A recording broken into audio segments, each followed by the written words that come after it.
자, 오늘 우리에게 주시는 하나님의 말씀 디모데 후서 3장 14절부터 17절까지의 말씀입니다. 내 마음에 드는 사람이라고 하나님은 다윗을 지칭하셨는데 이제 그걸 주제로 설교를 하다 보니 벌써 여러 시간이 지나왔습니다. 다윗이 하나님 마음에 들었다라고 할 때 이유를 생각해 보니 그의 용기 있는 믿음도 이유가 될 수 있고 하나님 앞에 겸손하게 회개했던 모습도 이유가 될 수 있겠으나 무엇보다도 다윗이 하나님 마음에 들었던 이유는 하나님과 말이 통하는 사람이었다. 하나님과 대화하고 의사소통을 할 수 있는 사람, 마음에 있는 것을 하나님께 표현할 줄 아는 능력이 다윗에게 있었다는 것입니다. 한마디로 다윗은 기도하는 사람이었다.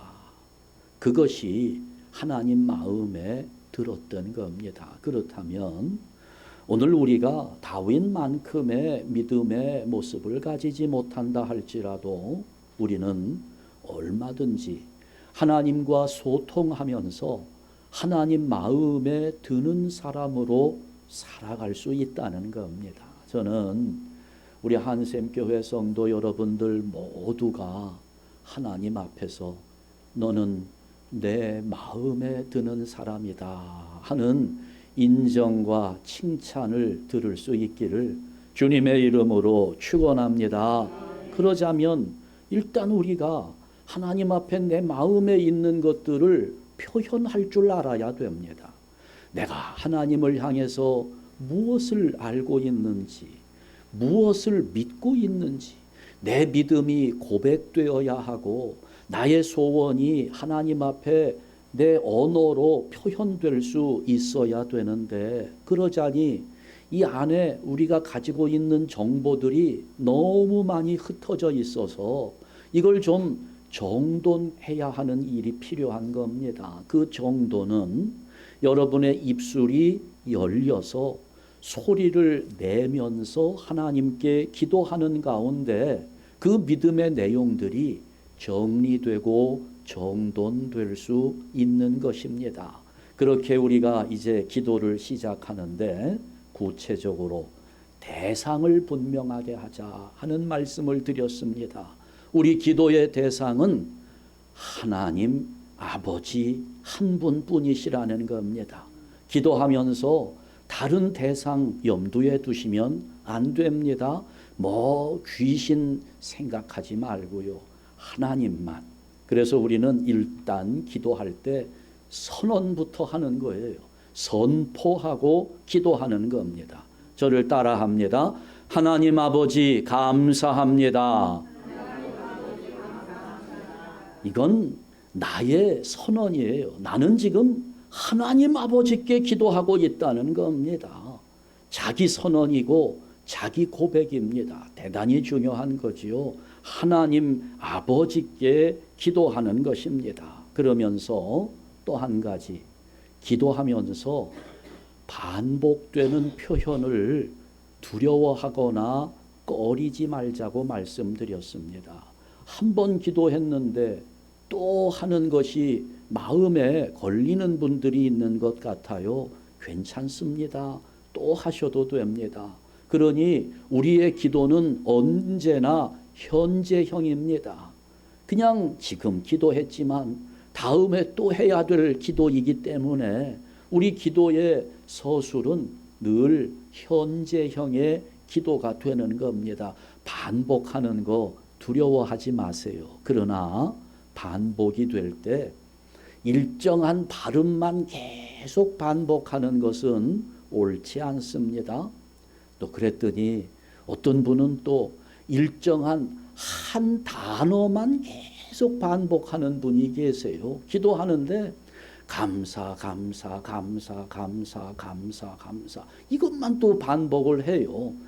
발음을 반복하는 것보다는 조금 나아요. 그런데 뭐 그 사람의 의도는 충분히 알겠습니다. 하나님 앞에 내가 감사한 일이 그렇게 많다는 거겠지요. 계속 감사하며 살고 싶다는 이야기, 그 마음은 이해는 돼요. 그런데 여러분, 우리도 그러잖아요. 누군가에게 아주 큰 은혜를 입었어요. 나를 크게 도와주었습니다. 그래 내가 저 사람에게 감사의 표현을 좀 해줘야 되겠다. 만났습니다. 감사를 표현하는데 너무 감사할 게 많잖아요. 그런데 상대방이 앞에 있는데 야, 감사, 감사, 감사, 감사, 감사 이렇게 하면 그 감사한 마음이 얼마나 전달될까요? 그거 아니잖아요. 야, 지난번에 내가 참 어려웠는데 네가 이런저런 모형으로 나를 도와주니 내가 얼마나 크게 용기가 되고 힘이 되었는지 참 너에게 감사하다. 이게 뭔가 어떤 문장의 형태를 갖추어야 되는 거 아니겠습니까? 그러니까 단어만 반복하는 거, 여러분 그거에서 조금 더 수준이 올라가야 됩니다. 문장을 만들어야 합니다. 문장을 만들어서 발음이 반복되는 거 안 됩니다. 단어를 반복하는 거 거기에 머물러도 안 돼요. 문장을 반복하는 거 오케이입니다. 10번 반복해도 괜찮고요. 20번, 100번 반복해도 괜찮습니다. 두려워하지 마십시오. 반복되는 표현 속에 내 속에 숨겨져 있던 믿음의 고백들이 하나씩 나오게 되고 그런 것들이 정리되어 가는 것입니다. 그러면서 내 기도의 스타일이 만들어지게 되는 것입니다. 자, 오늘 이제 마지막인데요. 말씀을 암송하라 하는 겁니다. 지난주에는 사실 기도가 공로는 아닙니다 하는 제목으로 말씀을 드렸어요. 여러분, 많은 사람들이 기도하면서 내가 이만큼 기도했는데, 하루에 어떤 분은 6시간씩 기도한다고 자랑하는 분도 계세요. 1년 내내 새벽기도 한 번도 빠지지 않았다고 자랑하는 분이 있습니다.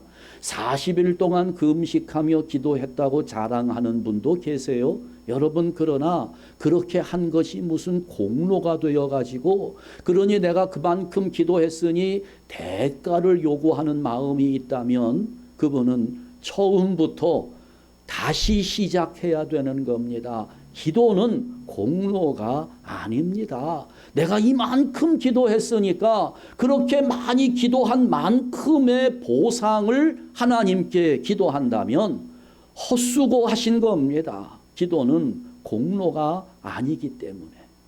자, 오늘은 기도의 동력은 말씀에 있다 하는 것을 함께 나누려고 합니다. 기도의 동력은 말씀에 있는 겁니다. 자, 우리가 기도하는 것이 어려운 이유 가운데 하나가 신앙적 용어들이 익숙하지 않다라고 하는 데에 있습니다. 교회에서 사용하는 어휘와 세상에서 사용하는 어휘가 사뭇 다른 것을 우리는 느낄 수 있잖아요. 교회에서만 사용되는 그런 단어들이 있어요. 평강이라든지 뭐 어떤 영적이라고 하는 그런 표현이라든지 그런 단어들이 많이 있는데 그게 우리 입술에 익숙하지가 않은 거예요. 그게 여러분 우리 입술에 붙어야 되는 겁니다. 신앙적 용어들이 익숙해져야 한다는 거예요. 어떤 분은 기도할 때 그것 때문에 못하겠다는 분이 있어요. 우리는 보통 기도할 때 고체를 쓰잖아요. 사극에서 나오는 말투를 쓴단 말이에요. 하나님 아버지, 우리에게 믿음을 주시옵소서. 근데 세상에 어디 가보세요. 지금 뭐 한국말 쓰는 어느 사회 어느 단체를 가도 주시옵소서, 주옵소서 이런 어투는 사용하지 않고 있는데, 아니 교회 와 보니까 이게 무슨 조선시대에 온 것인지 내가 사극에서나 보던 그런 말투를 교회에서 쓰고 있으니 기도는 저렇게 해야 되는 것인가 보다 하는 마음에 기도를 못하겠다는 분이 계시더라고요. 그것도 좀 익숙해지면 괜찮아요. 그런데 꼭 그렇게 해야만 되는 것은 아닙니다. 한 번은 어떤 부목사님이 강단에서 기도를 하는데 이 목사님이 현대식으로 기도를 했어요. 다른 건 다 그대로인데 요 부분만 현대식으로 했습니다. 하나님 아버지, 우리에게 하나 될 수 있게 하여 주십시오. 이렇게 한 거예요. 뭐 주십시오, 주십시오. 그랬더니 이제는 그게 또 듣는 분들이 또 익숙하지 않은 거예요. 그러니까 뭐가 나올 때마다 아멘, 아멘 하면서 추임새가 이게 있어야 되는데 아무도 거기에 아멘을 안 하는 거지요. 그게 또 어색한 거예요. 그건 상관없습니다. 주시옵소서가 되었든 주십시오가 되었든 거기에 우리가 뭐 그것 때문에 내가 못하겠다라고 하는 말은 할 필요가 없다는 거지요. 어찌됐건 내가 하나님 앞에 뭔가 내 마음을 표현하는데 교회 바깥에서는 잘 사용하지 않는 그런 용어들이 있어서 선뜻 입이 떨어지지 않는 겁니다. 그래서 우리의 입이 떨어지게 만들어야 되는데 그러자니 그 교회에서 사용하는 익숙하지 않은 용어들이 여기 성경 말씀에 보면 다 들어가 있어요. 그러니까 이 성경 말씀을 자꾸 읽고 이것을 암송하고 하다 보면 이런 용어들이 우리 입술에 붙게 되어 있는 겁니다. 그러면 그때부터 입이 열리는 거예요. 지난주에라도 잠깐 말씀드렸지만 저는 이렇게 설교를 준비하는 중에 옛날 생각이 나요. 나는 기도 훈련을 어떻게 받았나, 기도를 어떻게 배웠나 생각을 해보니까 어려서부터 제가 기도를 배웠더라고요. 제가 유치부 시절에 교회 가면 선생님들이 기도를 했어요. 그때는 무슨 전도사님이 따로 계셨던 것도 아니고요. 선생님들이 가르쳐 주셨는데 그때 선생님들이 따라하라고 그랬습니다. 근데 이상하죠. 어른들은 기도할 때 하나님 아버지 감사합니다 그러는데 꼭 어린 아이들을 놓고 기도할 때는 하나님을 안 부르고 예수님을 불러요. 예수님 고맙습니다 하는데 그때 이제 기도할 때 자세부터 선생님들이 가르쳐 주셨잖아요. 그때는 의자가 없었어요. 마룻바닥에 앉아 있는데 다 무릎을 꿇으라고 그랬습니다. 무릎을 꿇고 손을 꼭 이렇게 모으라고 그랬어요.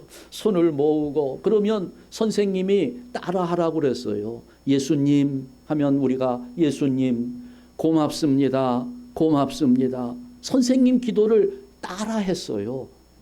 저는 지금 생각해 보니까 그만한 교육은 없다라는 생각이 듭니다. 무슨 교육입니까?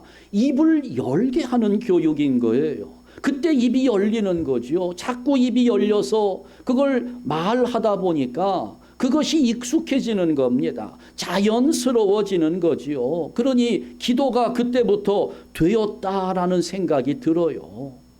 제가 지난 주일에도 불렀습니다만 찬송을 불러도 그런 찬송을 가르친 거예요. 하나님 아버지 고맙습니다. 날마다 따뜻한 품에 안아주시고 거룩한 이 시간 예배당에 나와서 주님 말씀 듣게 하시니 고맙습니다 하는 이런 찬송을 부르게 하고 그 찬송을 부르면서 하나님께 감사하고 고맙다고 고백하고 왜 감사한지 날마다 따뜻한 품에 그 무슨 뜻입니까? 내 삶을 인도해 주시는 하나님 아버지의 모습이 그 찬송 속에 담겨 있었던 거지요. 그런 교육이 예전에는 있었는데 요즘에는 우리 어린 아이들 그런 교육 잘 시키지 않아요. 교회 학교 큰 교회에 가면 그런 교육 시킬 것 같습니까? 요즘은 못 시켜요. 왜? 선생님들도 기도를 못 하거든요. 교사들도 기도를 하지 않는데 어떻게 가르치겠습니까? 요즘은 교회 학교에서 아이들 가르치는 모습을 보면서 참 안타까울 때가 많습니다. 여러분 지금부터라도 결단하세요. 혹시라도 여러분 손자 손녀들 가운데 이제 뭐 한 3살 4살 되는 손자 손녀들 있으면 오늘부터 가셔서 찬송 부르게 하시고요. 얼마든지 아이들 3번 4번만 불러주면 그냥 다 외웁니다. 아주 스펀지에 물이 스며드는 것처럼 그냥 다 받아들여지게 돼 있어요.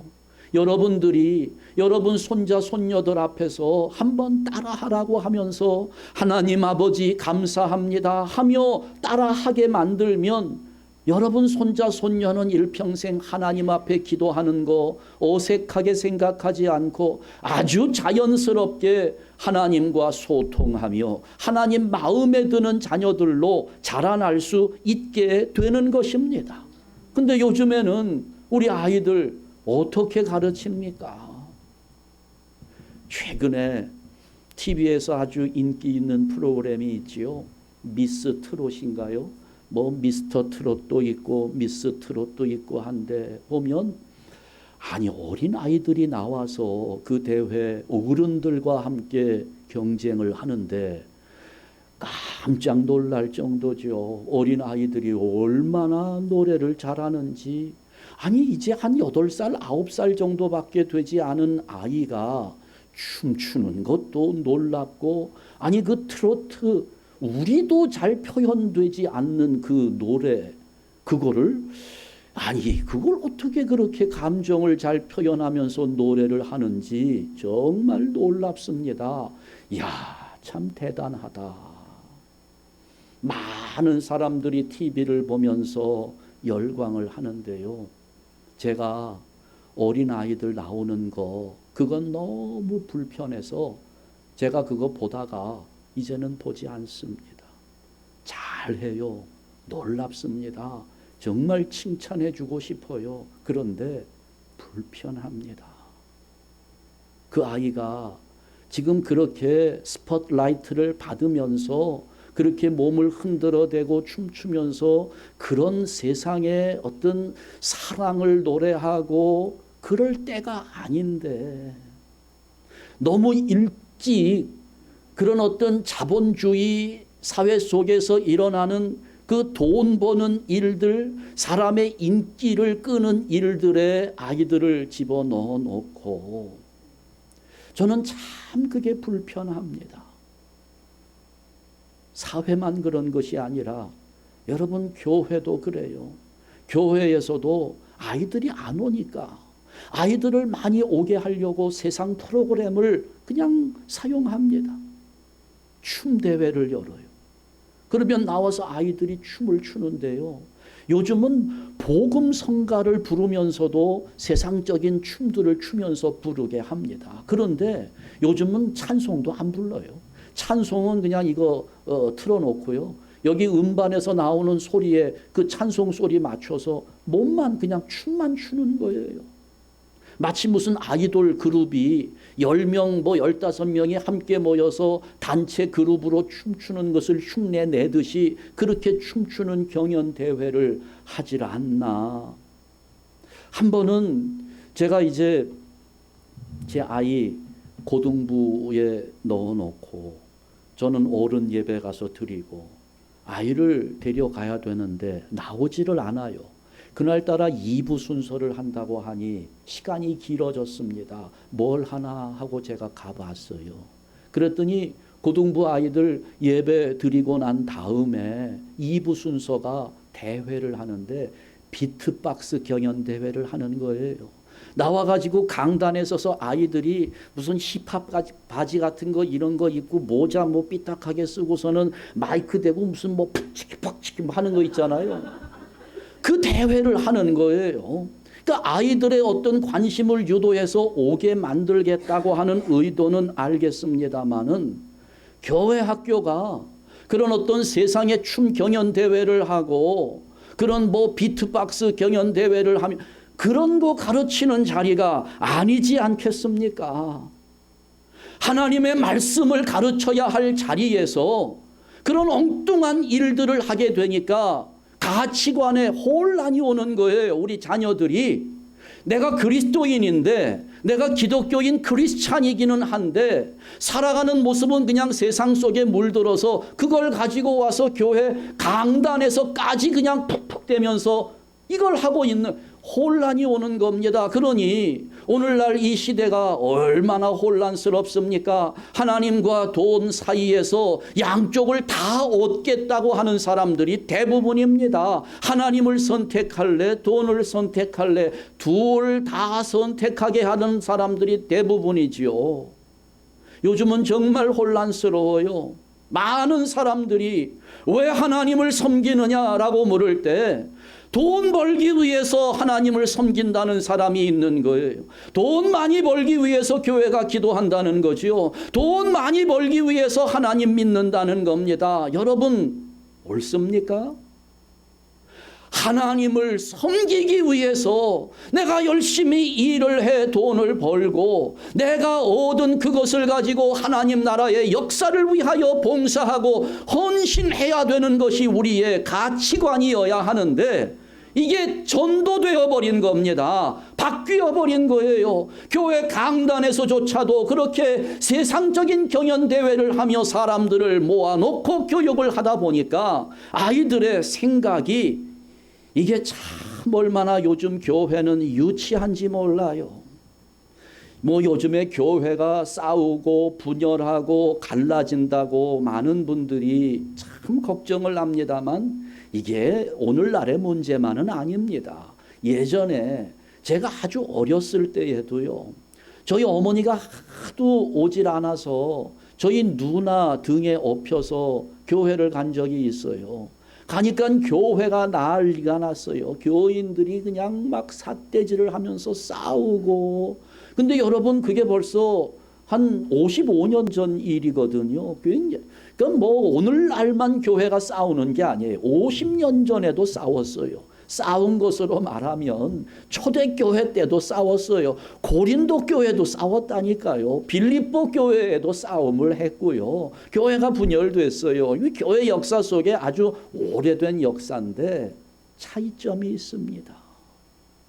예전에는 교회가 죄 문제를 어떻게 처리할까 하는 문제 가지고 싸웠습니다. 고린도 교회는 그랬어요. 죄인들을 어떻게 다룰 것이냐 하는 방법 때문에 싸웠습니다.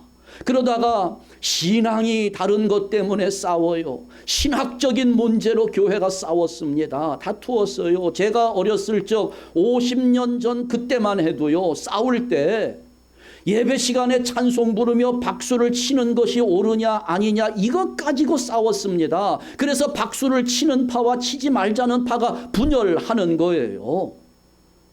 그런데 지금은 싸움의 이유가 뭡니까? 돈 때문에 싸워요. 예전에는 돈 때문에 싸우는 교회 없었습니다. 지금은 신앙 때문에 싸우는 교회 없어요. 죄 때문에 싸우는 교회 없습니다. 죄는 관심도 없어요. 신앙, 신학 관심도 없습니다. 오직 교회, 예배당 건물이, 교회 건물이 이게 예배당으로 보이질 않나 봐요. 부동산으로만 보이는 겁니다. 재물로 보이는 거지요. 돈 때문에 싸웁니다. 얼마나 싸움의 이유가 유치해졌는지 몰라요. 참 가슴을 치며 우리가 통곡할 만한 그런 일들이 벌어지고 있는 겁니다. 여러분, 그래서 제가 우리 교회는 이제 하나님의 말씀으로 돌아가야 되겠다. 하나님의 말씀을 읽는 교회가 되어야 한다. 말씀이 중요하다는 건 누가 몰라요. 신앙생활 해온 사람들 가운데 하나님의 말씀이 우리 삶의 기준이라는 것을 모르는 사람 누가 있습니까?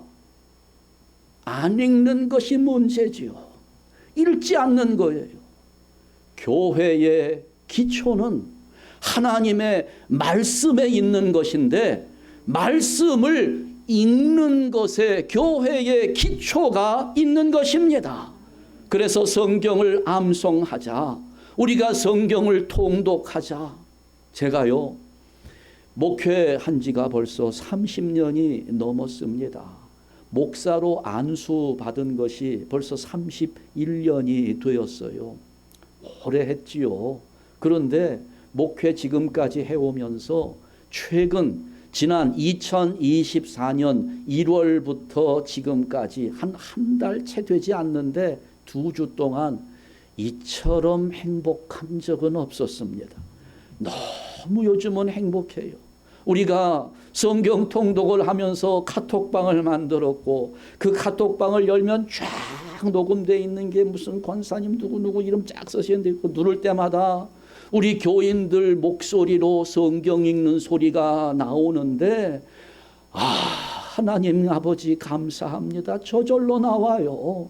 우리 교인들의 성경 읽는 그 목소리가 제 귀에는 천사들 소리로 들립니다. 그러니 하나님 우리 교회 천사들이 이렇게 많은 줄 몰랐습니다. 너무너무 감사하고 얼마나 행복한지 몰라요. 너무 귀한 일입니다. 하나님 말씀을 읽고 하나님 말씀을 암송하는 것. 여러분 기도하기가 어렵고 기도하려고 앉아도 하나님 아버지 감사합니다 하고 나면 더 하나님께 드릴 말씀이 없다라고 하시는 분들 참 많은데 그냥 기도 시간에 성경 구절 암송하세요. 기도하면서 성경 구절 암송하다가 보면 그 하나님 말씀을 암송하는 중에 내가 무엇을 기도해야 될지 제목이 떠오르는 거예요. 거기서 깨달음이 찾아오는 겁니다. 여러분 기도가 안 되면 그냥 요한복음 3장 16절 암송하세요. 하나님이 세상을 이처럼 사랑하사 독생자를 주셨으니 이는 그를 믿는 자마다 멸망하지 않고 영생을 얻게 하려 하심이라. 또 기도 제목이 안 떠오르잖아요. 또 하세요. 하나님이 세상을 이처럼 사랑하사 독생자를 주셨으니 이는 그를 믿는 자마다 멸망하지 않고 영생을 얻게 하려 하심이다. 여러분 한 10번만 해보세요. 그때 이제 누가 생각이 납니다. 누가 생각이 날까요? 이렇게 구원의 길이 열려 있는데 지금 내 남편이 아직 여기에 들어와 있지 않은 것이 깨달아지는 거예요. 그러면 내 사랑하는 남편을 위해서 기도하기 시작하는 겁니다. 그러다가 아무리 기도해도 그 남편의 마음이 변하지 않잖아요. 하나님 앞에 돌아오지 않아요. 말씀을 계속 암송하세요. 우리가 아직 죄인 되었을 때에 그리스도께서 우리를 위하여 죽으심으로 하나님께서 우리에 대한 자기의 사랑을 확증하셨느니라 자꾸 암송하세요. 그러면 아직 깨닫지 못하고 돌아오지 않는 내 남편인데 그 남편도 우리가 아직 죄인 되었을 때 내 남편이 아직 돌아오지 않고 아직 죄인임에도 불구하고 그래도 그를 위하여 예수 그리스도께서 십자가에 달려 돌아가셨다는 깨달음이 오는 겁니다. 그러면 어떻게 돼요? 감사하지요. 아직 죄인 된 내 남편 그를 위하여 하나님 사랑하시고 예수님 돌아가셨다고 하니 감사의 기도가 나오는 겁니다. 거기에서 남편을 사랑하는 마음이 생기면서 하나님 앞에 감사한 마음이 들면서 이게 달라지기 시작하는 거예요. 성경 구절을 암송하면 그래요. 그런즉 누구든지 그리스도 안에 있으면 새로운 피조물이라 이전 것은 지나갔으니 보라 새 것이 되었도다. 여러분 자식들 말 안 듣는다고 속 썩이면서 저 왼수라고 속으로 그렇게 쌓아두시지 말고요. 그런즉 누구든지 그리스도 안에 있으면 새로운 피조물이라. 너 지금 그렇게 말 안 듣고 내 속 새기지만 그리스도 안에서 얼마든지 새로운 피조물로 바뀔 수 있는데 소원이 생기는 거지요. 기도하게 되는 겁니다. 말씀 암송하세요. 기도 안 된다는 말씀하지 마세요. 얼마든지 할 수 있습니다. 내가 암송하는 만큼 할 수 있는 것입니다. 내가 말씀을 암송하면서 내 안에 있는 믿음의 내용들이 정리되면서 그러면서 확신이 생기고 그러면서 감사한 마음에 헌신의 결단이 나오고 누군가를 사랑할 수 있는 용기가 생겨나는 겁니다. 여러분 많은 사람들이 착각해요. 어디 가서 훌륭한 교수의 강의를 들으면 자기가 굉장히 지식 수준이 높아지는 줄 착각합니다. 똑같이 아주 큰 교회 유명하고 훌륭한 목사님의 설교를 내가 들으면 내가 아주 신앙이 좋아지는 걸로 착각합니다. 여러분 학교 다녀보셨잖아요. 어떤 사람이 공부 잘합니까? 선생님 가르치는 그 수업 1시간 그거 듣기만 해서 공부 잘하는 사람 거의 없습니다. 어떻게 해야 공부 잘합니까? 선생님 가르치는 수업 시간에 성실하게 참여하고 그 다음에 뭘 또 해야 되잖아요. 뭘 해야 돼요? 가서 복습도 해야 되고 예습도 해야 되고 자꾸 그러면서 써가며 외우기도 해야 되고 해야 되잖아요. 그래야 잘할 수 있는 겁니다. 하버드 대학 졸업했다고 다 위대한 사람 됩니까? 아니에요. 하버드 대학 졸업, 스탠포드 졸업자들 중에 홈리스들도 꽤 됩니다. 왜 그래요? 좋은 대학 다녔다고 훌륭한 강의 들었다고 여러분 좋은 설교 들었다고 훌륭한 설교 들었다고 내 믿음이 그만큼 자라나 있다 착각하지 마십시오. 내 믿음이 자라나는 것은 오직 한 길밖에 없습니다. 하나님의 말씀을 읽고 묵상하고 암송하고 그러면서 그 말씀대로 살아갈 때 순종하는 모습 속에 내 믿음이 자라나는 것이고 성숙해지는 것입니다. 아유, 목사님, 고백하는 게 너무 어려워요. 고백이 잘 안 돼요. 왜 안 돼요? 한번 해보세요. 사슴이 시냇물을 찾아 헤매이듯이 내 영혼이 주를 찾기에 갈급하니이다. 여러분 고백해보세요. 물론 내 고백은 아니지요. 이게 시편에 나오는 시편 기자의 고백인데 처음부터 무슨 내 고백이 나옵니까? 우리 아이들이 학교 가서 언제 자기가 자기 논리를 가지고 논문을 쓸 수 있어요? 다른 사람들의 논리를 배우고 다른 사람들의 논문을 읽고 이렇게 다른 사람들 것을 가지고 공부하다가 보면 자기 것이 생겨나는 것입니다. 여호와 우리 주여 주의 이름이 온 땅에 어찌 그리 아름다운지요. 내 고백 아니지요. 시편 기자의 고백입니다. 그러나 그 고백을 자꾸 하다 보면 내 고백이 만들어집니다. 내 고백이 나오게 되는 거예요. 자꾸 성경 말씀을 암송하십시오. 저는 그래요. 이렇게 다니다 보면 아주 교회 이름이 좋은 그런 이름들을 많이 발견합니다. 어떤 교회는 보니까 복된 교회가 있더라고요. 복된 교회. 아니 그러더니 꼭 가까운 곳에 참된 교회가 생기는 거예요. 복된 교회, 참된 교회. 그러고 나니까 또 저쪽 가까운 곳에 잘 되는 교회, 뭐 이런 교회도 생겨요. 복된 교회도 있고 참된 교회도 있고 잘 되는 교회도 있고 이제 그렇게 되는데요. 여러분, 어떤 교회가 복된 교회고 어떤 교회가 참된 교회며 어떤 교회가 잘 되는 교회일까요? 하나님의 말씀을 읽는 교회가 복된 교회입니다.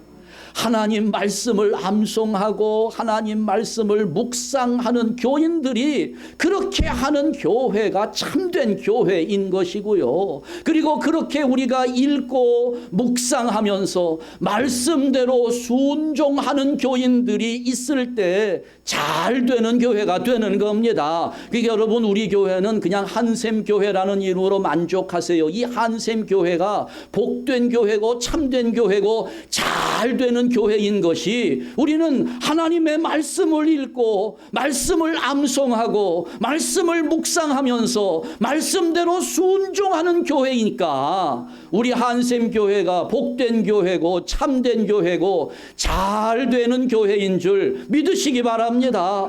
저는 그렇게 생각을 해요. 저는 여러분들이 해석된 말씀의 은혜를 받기보다 말씀 자체에서 은혜를 받는 성도가 되기를 간절히 바라는 마음입니다. 물론 저 역시 여러분에게 말씀을 잘 전하기 위해서 열심히 공부하고 연구하고 준비해서 여러분에게 가급적 정말 고급 설교를 전하고 싶은 마음 있어요. 그렇게 전하고자 애쓸 겁니다. 그러나 그보다 더 중요한 것은 여러분 스스로 말씀을 읽으면서 말씀 자체에서 은혜를 받게 된다면 그야말로 수준 높은 신앙인이 되는 겁니다. 말씀 자체에서 은혜를 받는 성숙함이 오늘 우리의 목표가 되는 것입니다. 우리 한번 실천해 봅시다. 말씀과 기도는 교회의 두 수레바퀴입니다. 이 바퀴가 함께 굴러갈 때 교회는 올바른 방향을 향하여 갈 수 있는 것이고, 그럴 때에 오늘 우리 교회가 하나님의 일들을 할 수 있는 거예요. 그동안 한국 교회는 전 세계적인 경이로운 발전을 이루었습니다. 부흥의 역사를 이루었어요. 얼마나 많은 선교사를 파송했습니까? 세계에서 아름다운 교회, 중세시대에는 유럽의 훌륭한 교회들을 많이 지었는데 요즘에는 훌륭한 예배당이 대부분 한국에 있습니다. 한국에는 예배당도 아름답게 짓고 사람들도 많이 모이고 선교도 열심히 하고 많은 일들을 했어요. 그런데 지금은 힘을 잃었습니다. 원인이 어디에 있을까요? 말씀을 읽지 않고 했기 때문입니다. 말씀 없이 선교했어요. 말씀 없이 예배당을 지었습니다. 말씀 없이 봉사했어요. 그러니 무너지는 겁니다. 힘을 잃어버리는 거예요. 말씀이 동력입니다. 기도 역시 마찬가지예요. 내가 10시간 기도한다. 1년 내내 새벽기도 빠지지 않는다. 여러분, 말씀 없이 하게 되면 무너지는 겁니다.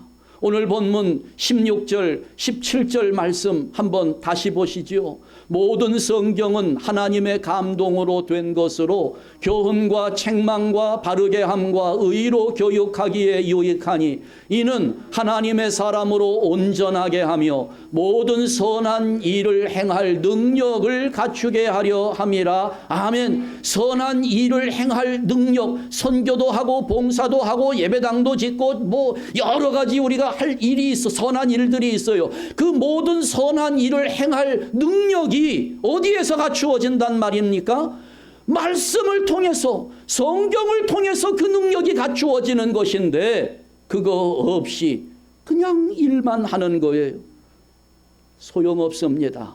넘어지는 겁니다. 먼저 말씀을 통해서 성경을 읽으면서 그 일을 할 수 있는 능력이 우리 안에 갖추어지고 그것이 동력이 되면서 선교를 할 때 열매가 있는 것이고 봉사를 할 때 하나님의 영광이 보이는 것이고 예배당을 지어도 그 일을 통해서 모든 이에게 기쁨이 주어지는 것입니다. 오늘 우리 교회는 말씀이 모든 것의 동력임을 확신하면서 기도 역시 그 동력은 말씀에 있다는 것을 잊지 마시고 말씀을 암송하고 말씀을 읽고 묵상하고 그러면서 그 말씀대로 순종하는 성도들로 우리 교회가 든든하게 세워질 수 있기를 주님의 이름으로 축원합니다. 기도하겠습니다. 하나님 아버지 감사합니다. 우리가 정말 하나님을 잘 섬기기 원하고 우리 하나님께 칭찬도 받기 원하고 하나님 앞에 상급도 받기 원하고 이 세상에서 잘 살기도 원합니다. 아버지여, 그러나 그동안에 우리는 기도하면서 말씀에 근거하지 못했기에 늘 우리의 욕심을 앞세웠습니다. 아버지 하나님, 이제는 우리의 신앙생활이 욕심에 근거한 것이 되지 않도록 말씀에 근거한 신앙이 세워지도록 성령님께서 우리에게 역사하여 주시옵소서. 모든 신앙생활의 동력은 하나님의 말씀에서 주어지는 것임을 깨닫게 하여 주셨으니 아버지여, 이제부터라도 우리들 하나님의 말씀을 읽고 암송하고 묵상하며 말씀대로 순종하는 삶을 살도록 인도하여 주시되, 우리의 자녀들에게도 다른 어떤 것보다 하나님의 말씀을 가르치면서 양육할 수 있도록 능력 있게 하여 주시옵소서. 예수 그리스도의 이름으로 기도하옵나이다. 아멘.